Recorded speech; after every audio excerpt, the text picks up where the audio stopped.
Karine Atou, bonjour. Bonjour. Vous êtes avocate et vous allez nous parler des toutes premières démarches administratives que l'on doit effectuer quand on a envie de s'installer au Portugal. Oui, en effet. Alors, on vous écoute. On commence par quoi? Alors, tout d'abord, dès que vous arrivez au Portugal, vous avez besoin d'un numéro fiscal. Le NIF. Le NIF, exactement. Ce NIF, vous allez en avoir besoin pour tout. C'est le numéro avec lequel vous êtes reconnu partout dans les administrations, etc. Exactement. Sans NIF, pas de... Pas de compte en banque. Voilà, pas de contrat de travail, pas de création de société, pas d'achat immobilier. Exactement. Pas de location immobilière. Pas de bail, pas de contrat de travail. Rien. Pas de contrat avec un opérateur téléphonique, par exemple. Pas de permis de conduire, si vous voulez le passer ici au Portugal. Vous avez besoin d'un numéro fiscal. Comment on fait pour le NIF? Alors, le NIF, vous l'obtenez auprès de l'administration fiscale. Oui. Pour ce faire, vous avez besoin d'une pièce d'identité et d'un justificatif de domicile. Donc il suffit d'aller faire la queue devant les finances. Il suffit de faire la queue devant les finances. Alors en ce moment, on n'a pas le droit de faire la queue devant les finances avec le confinement. Comment on fait? Alors sachez que cette demande peut être faite en ligne par un professionnel. Oui. Les avocats font ça? Les avocats font ça. Les avocats font ce type de démarche. Pour tous les ressortissants étrangers qui souhaitent s'installer au Portugal, se déplaçant auprès de l'administration fiscale ou toute autre administration portugaise en général. Pour le compte des gens, donc pour le compte, pour le compte des gens. Alors quelles autres démarches après le NIF?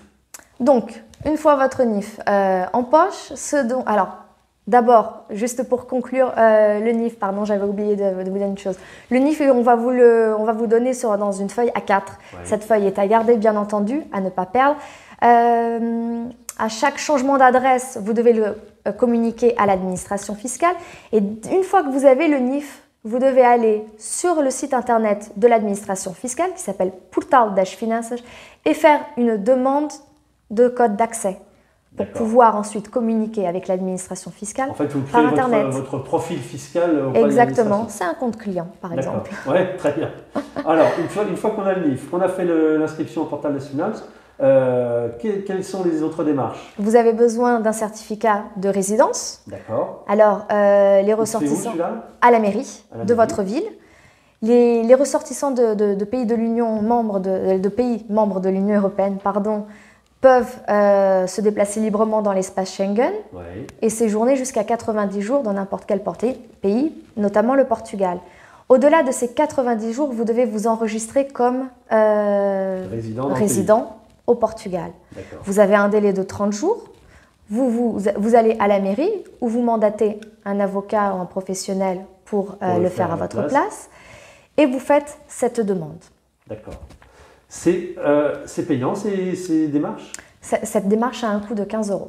D'accord, c'est le coût qui est facturé par l'administration? Par l'administration, qui va vous délivrer un certificat qui sera valable pendant 5 ans. À l'issue de ces 5 ans, vous devez renouveler ce certificat. Ce certificat est temporaire, donc il est de 5 ans. Et à l'issue de ces 5 ans, vous renouvelez le certificat pour avoir un certificat permanent.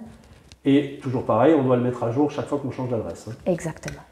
Eh bien, très bien, merci beaucoup. Je vous en Karine. prie, à bientôt. La French Radio. Portugal.